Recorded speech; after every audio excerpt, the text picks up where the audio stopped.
The latest episode of the Tickety Boo podcast will play after this message.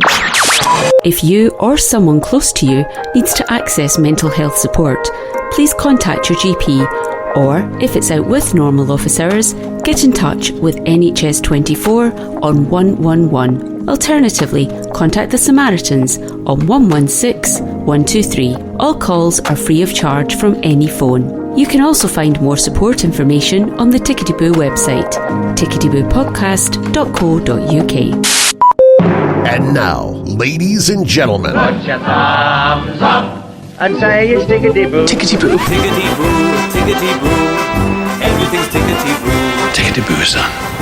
Tickety-boo. Tickety-boo! Hi there, my name's Dougie Jackson, and this is Tickety Boo, the podcast that aims to be very candid about the anxieties and traumas we all experience. The podcast that says it's okay not to feel okay.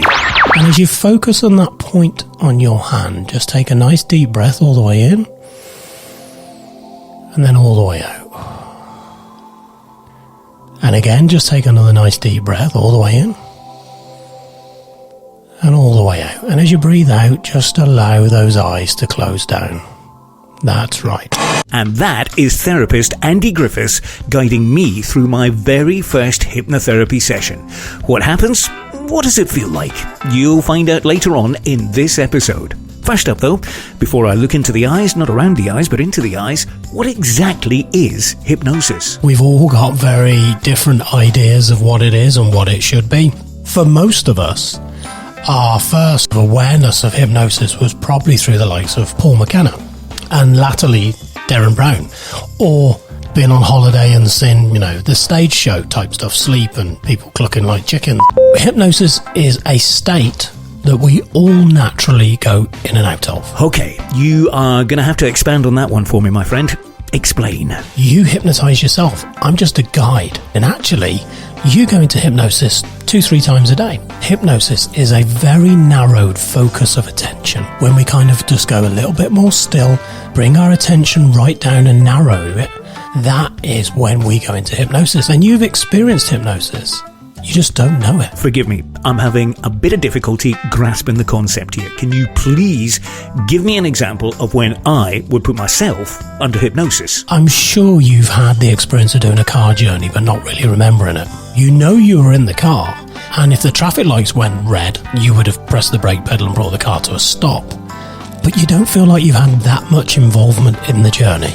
The experience of getting engrossed in a movie or a book and time just seems to disappear, or engrossed in a hobby like music. They're all different forms of hypnosis. Right, I now understand what you're saying. I get that. I've experienced that on many occasions. I just never pegged it as being hypnosis. Would it be like that if you hypnotise me right now?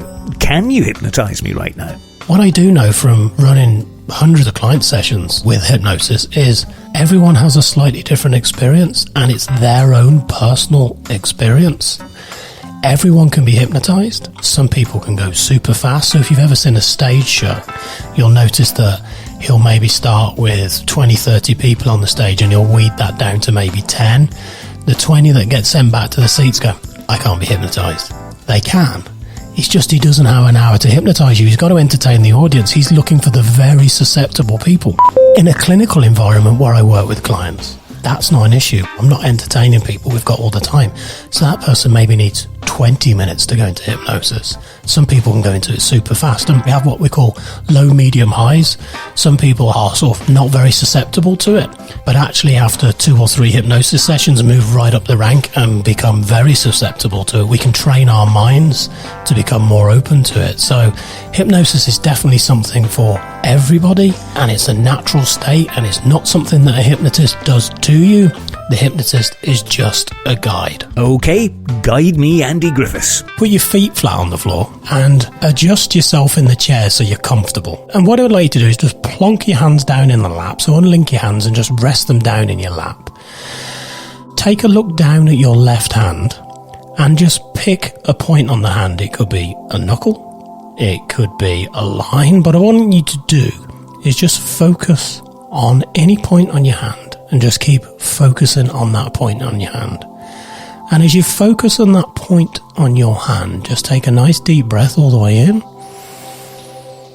and then all the way out. And again, just take another nice deep breath all the way in and all the way out. And as you breathe out, just allow those eyes to close. There's loads of different ways that we can use hypnosis to help people.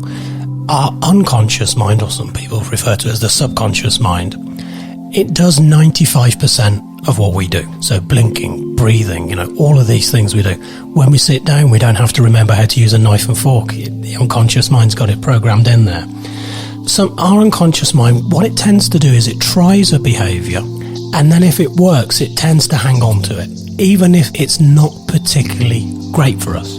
So when we go into this altered state, or when we go into hypnosis, the part of the mind that's responsible for running these behaviours becomes much more open to suggestion, to ideas, looking at new behaviours. And like most people, our minds don't like being told what to do.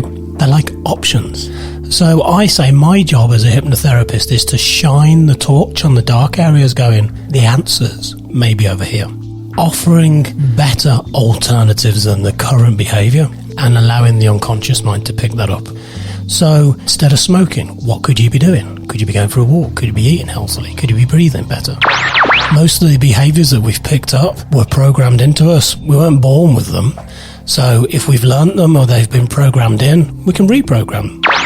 You can adapt it, unlearn it, change it.